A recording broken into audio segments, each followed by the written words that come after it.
I think it's important for students to talk to each other about difficult issues in particular, but really all manner of issue on campus, because Harvard puts all of this effort into bringing together the most diverse group of people you'll probably ever be with.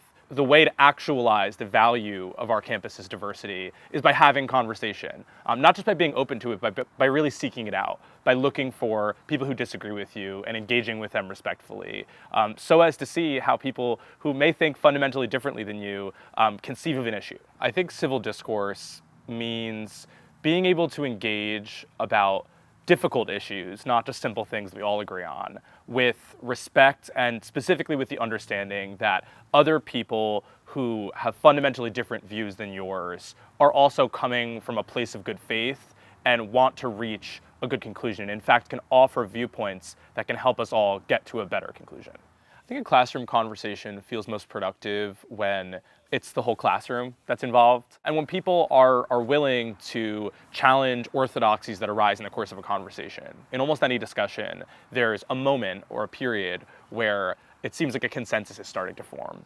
And when there's a person or people who feel comfortable breaking that consensus up, you can open up new avenues for discussion and challenge people's perspectives in a way that I think is most fruitful.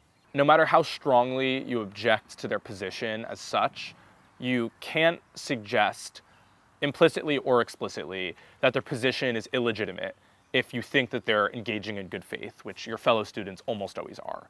It's one thing to say, I don't think this is a good argument, here are the reasons why.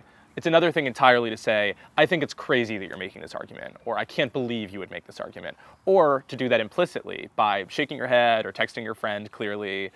Little things like that are really what chills discourse. It's not, this giant cancel culture specter where anything you say in a classroom could get on Twitter in a second and ruin your job prospects. It's actually that there are a lot of well-meaning people who instinctively, habitually, will shake their head or frown when they hear a position they don't like. And I think developing a habit of mind where you don't do that, where you receive positions that you might object to with a degree of kind of indifference, that I think is really what's essential for being able to have these productive discussions and for being able to disagree.